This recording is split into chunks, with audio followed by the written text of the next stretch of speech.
It was 3 a.m. when a scream tore through the cul-de-sac, sharp and raw, like a wounded animal. I bolted upright, heart pounding, rain hammering my windows like 1,000 tiny fists. A siren wailed outside, and I stumbled to the window, still groggy. What I saw froze me in place.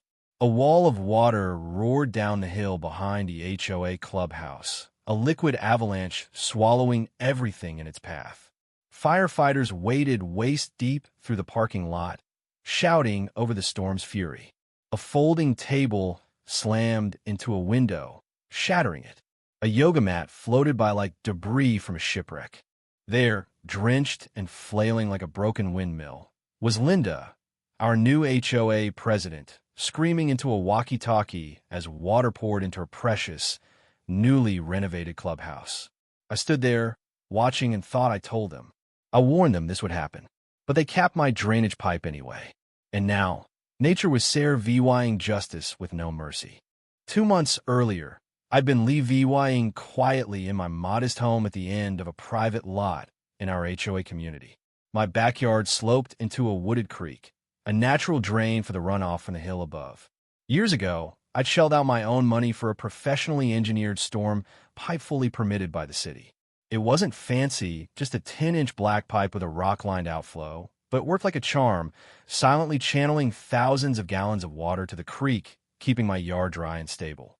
That pipe was my unsung hero. Then Linda got elected.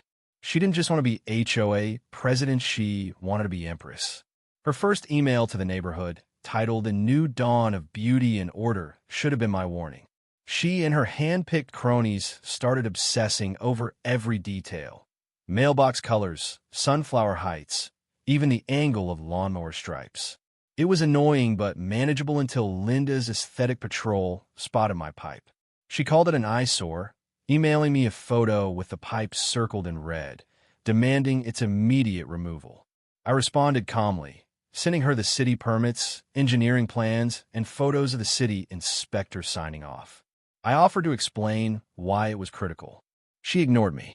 2 days later, yellow tape was wrapped around the pipe, and a non-compliance notice was zip-tied to a bush. Linda had held a secret vote with her 3-person aesthetics committee and declared my pipe ugly and illegal. She gave me 10 days to remove it or face fines. I showed up at the next HOA meeting with a flash drive full of proof, emails from the city, permits, everything. I explained how the hill's runoff funneled through my property and capping the pipe would flood the clubhouse. Linda smirked and said, "Maybe you should have thought about that before ruining our landscape's natural beauty." One of her lackeys chimed in, "Nature always finds a balance." I wanted to scream. Instead, I said, "Cap that pipe, and the water will find your clubhouse." I thought I'd made my point. I was wrong. A week later, while I was at work, Linda sent a landscaping crew to my property. They didn't knock. They dug up the pipe's mouth and poured concrete into it. When I got home and saw that gray lump sealing my pipe, I was VYD. I confronted the crew, but they shrugged, saying they had HOA orders. I took photos, called the city, filed complaints, but bureaucracy moved slowly and the rainy season was closing in. Linda doubled down, emailing me that all drainage must be HOA approved and VY SULI compliant. It was like she thought water was a decorating choice, not a force of nature. Most neighbors didn't even know about the pipe. Some noticed their yards getting soggy or water pooling near the clubhouse, but Linda blamed it on sprinklers or landscaping adjustments. I kept quiet, watching storm clouds gather, knowing what was coming. I set up a water level sensor in my yard, wired to ping my phone, and a wildlife camera to catch any drama. The forecast predicted a monster storm, not a drizzle, but a thunder-cracking, windshield wiper-snapping deluge.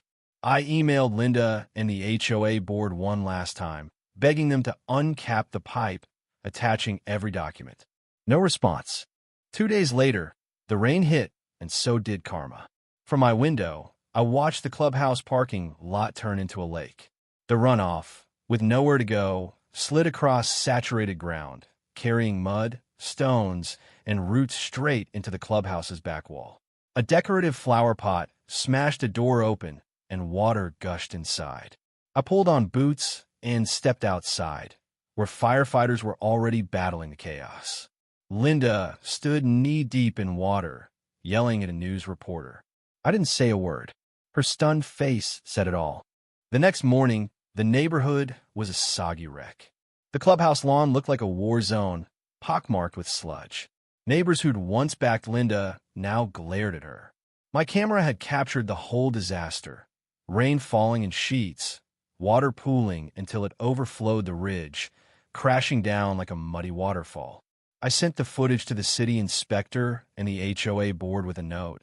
In case you're wondering where the water came from, the city confirmed the pipe was legal and issued citations against the HOA for tampering with municipal drainage. Fines, penalties, and mandatory repairs were coming. Residents were furious. Linda's lies unraveled to pressure the landscaping crew, threatening to blacklist them, and faked a beautification memo with no city approval. The HOA's insurance company threatened to deny coverage for the clubhouse repairs, citing negligence. That meant residents might foot the bill. Panic spread.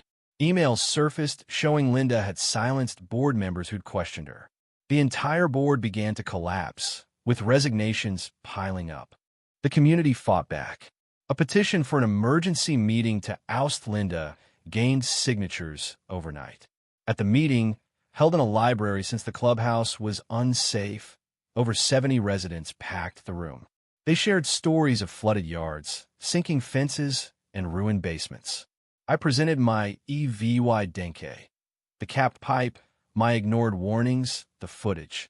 The vote wasn't close. 68 of 72 ballots demanded Linda's removal. She stormed out, tripping over a backpack, her frustrated grunt echoing as the door slammed. The rain started again that night, but the city had already approved restoring my pipe. Work began the next day. Linda vanished from public VYEW. Her house went dark, blinds drawn. A for sale sign appeared, small and timid. Rumors said she'd fled to a cousin's house out of state. Her meltdown VYDO siling at a maintenance worker, ranting by a swing set went VY row, even landing on a national morning show. The neighborhood, meanwhile, transformed. The new HOA board, led by a retired architect named Tom, operated transparently, holding meetings in driveways. The clubhouse repairs began, though the deductible stung. A plaque honoring my fight arrived at my door, along with a team drainage t-shirt and a pipe-shaped trophy. I laughed for the first time in months. The pipe was restored, and water flowed smoothly again. Wildflowers returned to the creek, and kids played by the slope, building stick dams and laughing when they broke. The city fined Linda and banned her from HOA roles for a decade. I filed a property damage claim not for money, but for principle. The neighborhood learned its lesson. Control without reason breeds disaster.